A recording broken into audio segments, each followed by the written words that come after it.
Hoy vamos a enfocarnos en los temas preliminares sobre el derecho internacional humanitario. Los temas que vamos a tratar, unos antecedentes, definiciones, los ámbitos de acción del derecho internacional humanitario, las finalidades, características y principios. La guerra es un fenómeno que ha acompañado a la humanidad desde los inicios de las civilizaciones. Lo que es más, la historia de las guerras, puede decirse, es la historia del desarrollo humano. No hay etapa en esa historia en la que no se hayan producido conflictos armados, enfrentamientos armados. Y por supuesto también, desde el inicio de las guerras, hubo principios, valores que se aplicaron para evitar daños extremos a los combatientes, para evitar crueldad extrema, para proteger a las personas débiles o que se encontraban en situaciones de grave afectación a su salud. La historia nos cuenta cómo los samuráis, por ejemplo, tenían reglas muy estrictas sobre la protección a la población y también tenían reglas muy estrictas para batirse entre ellos solamente por temas relacionados a su honor. ¿Y qué decir de los caballeros medievales?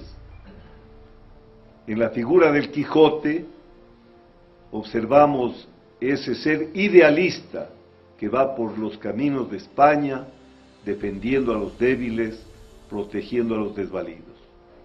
Y por supuesto, en una época de grandes confrontaciones pequeñas, que esa fue la etapa feudal, donde señores feudales de unos y otros condados, ducados o reinos combatían entre ellos, la Iglesia Católica estuvo empeñosa en evitar los daños que causaba un estado permanente de guerra y puso por lo menos reglas fundamentales como las de no combatir en los días santos, en los fines de semana, en los días domingos y por supuesto convertir a los conventos y a las iglesias en sitios seguros y de protección en casos en que entraban a las poblaciones fuerzas militares. Pero conforme avanzó el proceso del desarrollo técnico-científico en la guerra, también se incrementó la capacidad destructiva de las armas. La mortalidad fue cada vez mayor, aunque hay que decirlo, todavía hasta el siglo XIX e inicios del XX morían especialmente combatientes. La población civil no era víctima, como fue después, de grandes ataques a personas que no tenían capacidad de defenderse. En la batalla de Solferino, dentro de las guerras que se produjeron entre italianos y austriacos en el proceso de unificación de Italia, hubo una enorme mortandad. En las tropas austriacas que fueron derrotadas, más de 10.000 muertos y por supuesto un número superior de heridos. Y allá llegó Henry Dunant y observó lo que sucedía con los militares heridos, que no eran atendidos, que morían, que podían haber sido salvados, pero no había un sistema para atender a los heridos, al menos en las situaciones que él pudo observar. Y de ahí nace la idea de él de crear una organización para protección y atención a los heridos, que después se transformará en la Comisión Internacional de la Cruz Roja. Habíamos hablado en anterior ocasión sobre lo que es el derecho internacional humanitario y la diferencia entre el derecho internacional humanitario y el derecho de la guerra. ¿Cuál es esa diferencia? Como ustedes pueden observar en la pantalla, el jus in bello, se refiere al derecho en la guerra.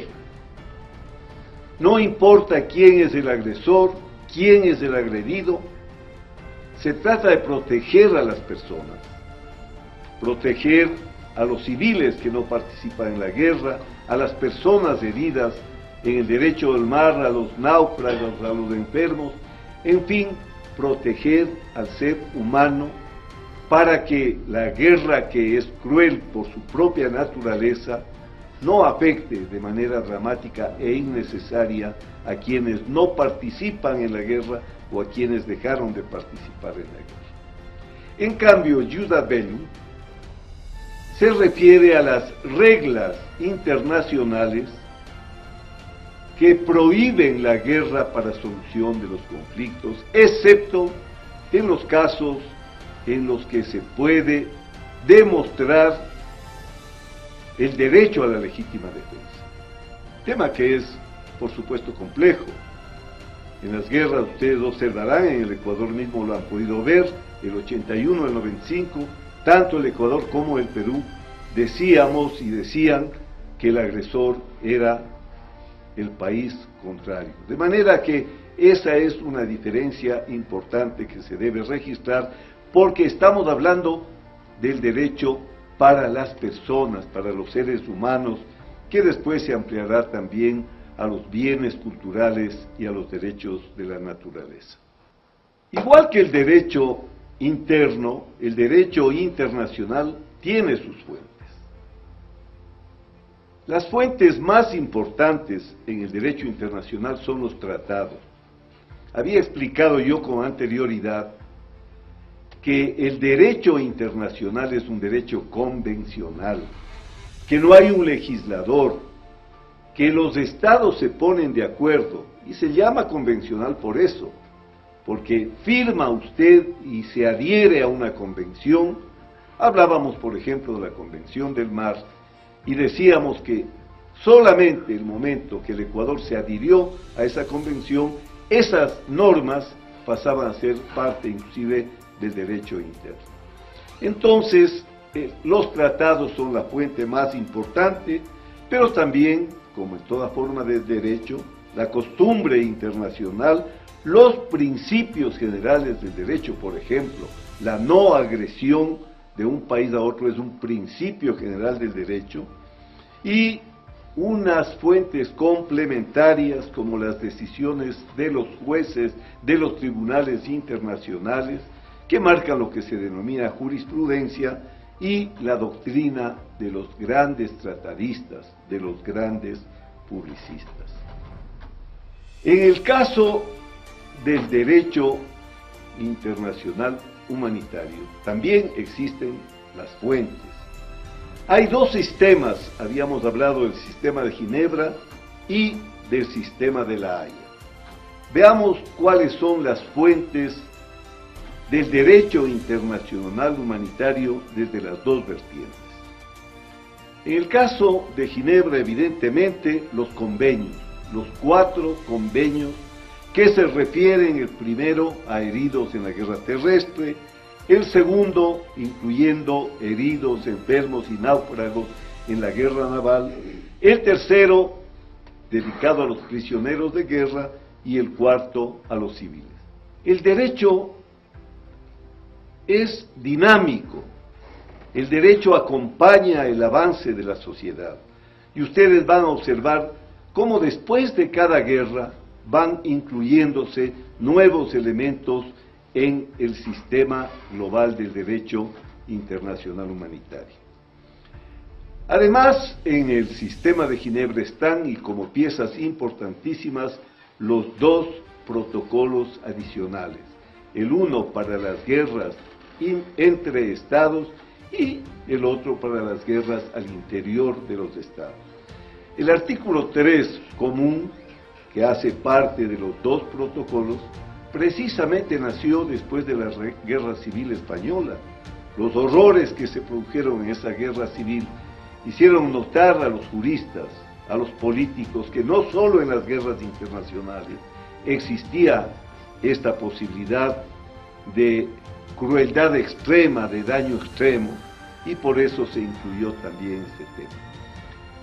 Si bien el sistema de Ginebra se refiere a la protección, en cambio el sistema de La Haya se refiere a la regulación de los métodos y medios con los que se hace la guerra. Se parte de un hecho evidente, que el comandante militar no puede hacer uso sin límites de todos los medios y que debe someterse a ciertas regulaciones. Comenzó a desarrollarse esta forma de derecho desde hace muchísimo tiempo en la Declaración de San Petersburgo, que se refería al uso o a la prohibición del uso de cartuchos con carga explosiva interna que, como ustedes saben, causaba un grave daño a los heridos. Esto hasta los 400 miligramos, esa era la norma. Después de La Haya se desarrollaron leyes y costumbres de la guerra terrestre, se los volvió a revisar en 1907, y después de la Primera Guerra Mundial, cuando el uso de gases destruyó a tantos seres humanos y muchas veces innecesariamente, se comenzó a revisar el tema de los gases, medios bacteriológicos, lo que después conocemos como la guerra QBR, químicos, biológicos y bacteriológicos. También en las guerras de Europa se destruyó innecesariamente muchos bienes de la cultura de la humanidad, entonces se incluyó la protección de estos bienes en las guerras, no destruir bienes de la cultura universal, si es que eso no reporta ningún beneficio para la conducción de las operaciones militares. Después, las armas convencionales nocivas, hay convenciones para las armas de pequeño calibre, sobre todo en esta época de globalización del crimen organizado y la delincuencia, las minas antipersonal y todas las regulaciones para prohibir el uso de gases en la guerra entre países y también al interior de los países. Entonces, estas son las fuentes del derecho internacional humanitario. Hay que conocerlas para saber como militares, como comandantes, de qué manera se puede regular en la toma de las decisiones la protección de heridos, de enfermos, de bienes culturales, de civiles y también, como les digo ahora, de la naturaleza. No se olviden de los ataques con napalm en la guerra de Vietnam, que causaron enormes destrozos ambientales que hasta aún en los días nuestros pueblos. Ahora ya podemos definir lo que es el derecho internacional humanitario. Habíamos dicho que el derecho internacional público en general se refiere a normas, principios, leyes de obligatorio cumplimiento por parte de los sujetos del derecho internacional público, que son los estados, las naciones, las organizaciones internacionales y los seres humanos. Es fácil deducir que, siendo el derecho internacional humanitario parte del derecho internacional público, aquí nos referimos a principios, normas, reglas, que se refieren a la protección de las personas no combatientes o que hayan abandonado el combate, además de las restricciones a los métodos y modos de hacer la guerra. En definitiva, esa es una definición abarcante de lo que es el derecho internacional humanitario. ¿Cuál es la finalidad del derecho internacional humanitario? Se deduce de lo que hemos dicho antes. Disminuir los sufrimientos, las pérdidas, los daños causados en conflictos armados. Proteger a las víctimas de los conflictos armados, personas y bienes de carácter civil y militares que no participan o han dejado de participar en estos conflictos. Y regular los métodos y medios para hacer la guerra. Los ámbitos de acción dan secuencia a lo que vengo explicando.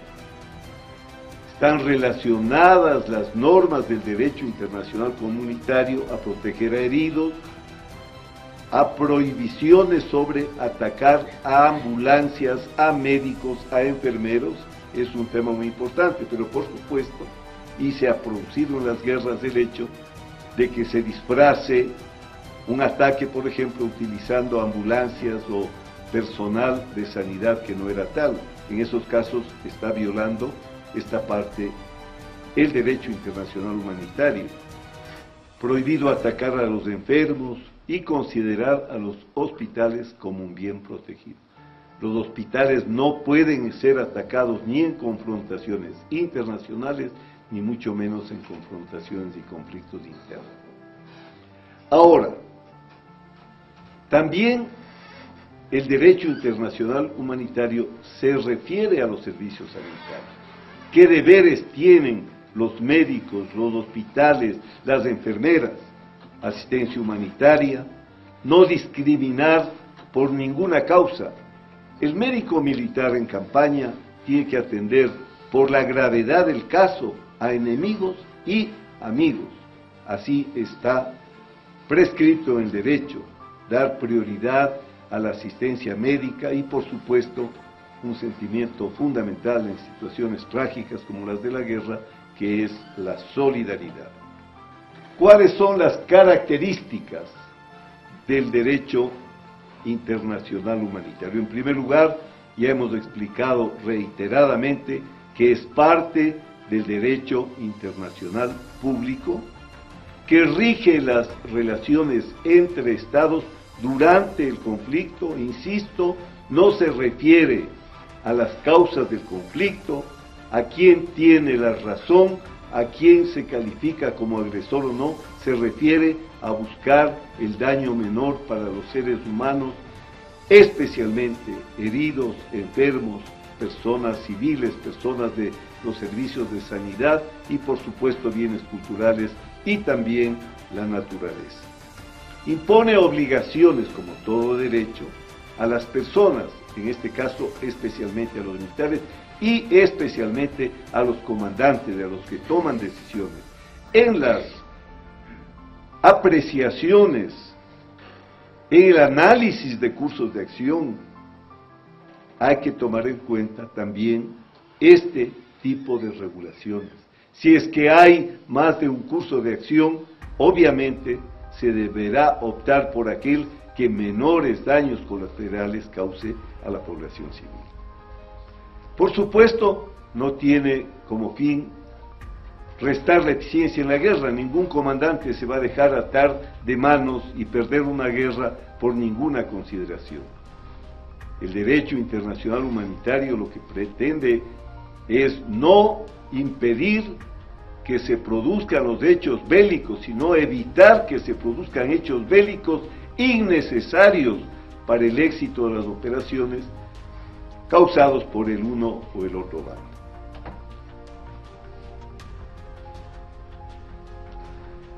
Ahora, hay unos principios básicos fundamentales que rigen los conflictos. El uno es el de la humanidad y no discriminación. No se puede discriminar por razones de raza, de sexo, de ninguna naturaleza. Insisto, inclusive el personal médico, ni siquiera entre heridos, amigos y enemigos. En segundo lugar, la necesidad militar. Los ejércitos que están combatiendo están para ganar la guerra y tienen que usar todos los medios lícitos para obtener la victoria.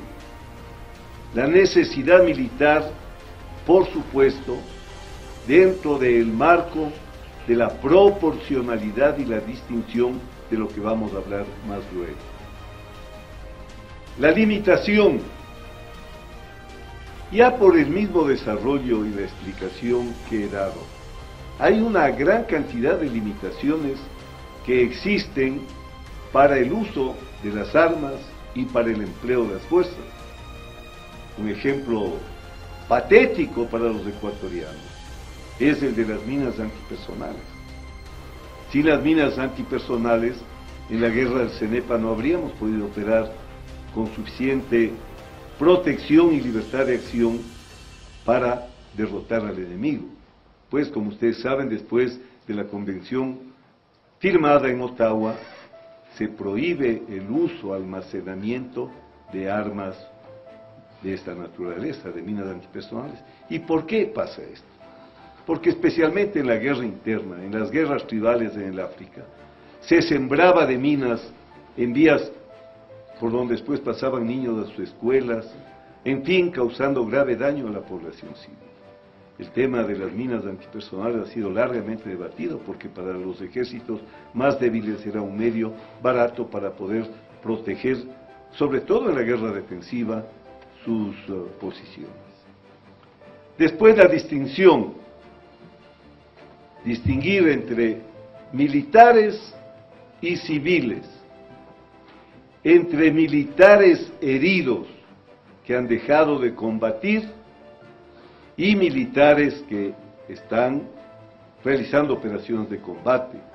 Diferenciar también entre instalaciones de interés militar e instalaciones de valor cultural o sanitario como los hospitales o simplemente instalaciones civiles que no les van a dar ninguna ventaja a la fuerza contendora, a la fuerza que tiene que aplicar también el principio de la necesidad militar. Y por último, la proporcionalidad.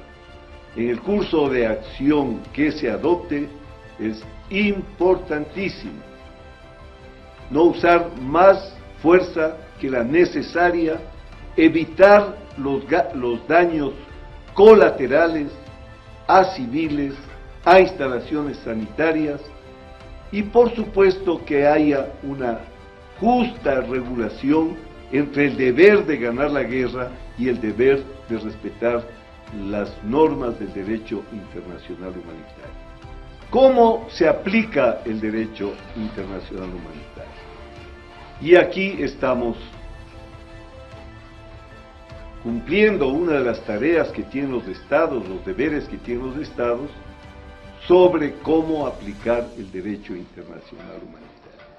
En primer lugar, adoptar el derecho internacional humanitario como parte del derecho interno de los estados y como normas propias de la legislación. Esto aquí ya está sucediendo en el Ecuador desde mucho antes, inclusive hay un reglamento que es de uso de todas las Fuerzas Armadas para la aplicación de estos principios. Difundirlos, que es lo que estamos haciendo. Contratar asesores jurídicos, porque si ustedes estudian solamente el reglamento que ya tienen en sus manos, van a ver que es una enorme cantidad de información, de regulaciones, de normas, de tipificaciones que se requiere de asesores jurídicos expertos. Por supuesto, los propios miembros del Ejército, la Marina, de la Fuerza Aérea, que pertenecen a esta área de la institución, deben ser expertos en el tema del derecho internacional humanitario. También es responsabilidad de los mandos prevenir que se produzcan estos hechos y sancionarlos si estos se han producido.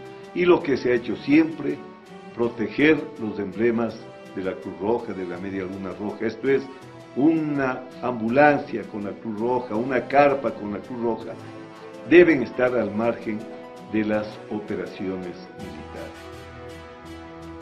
En cambio, en el campo internacional existen potencias protectoras que asumen la responsabilidad en el cumplimiento de este tipo de leyes y de normas. También el propio Comité de Acción Internacional de la Cruz Roja y una comisión que se llama de encuesta, que no tiene otro papel que investigar casos en los que se haya violado el derecho internacional humanitario. Aquí termina esta conferencia. Espero que ustedes tengan, con la anterior, de la que esta es secuencial, una idea general para continuar en este importante curso que se desarrolla en una de las áreas que son de obligación del Estado ecuatoriano y, por supuesto, de las instituciones armadas. Gracias por su atención.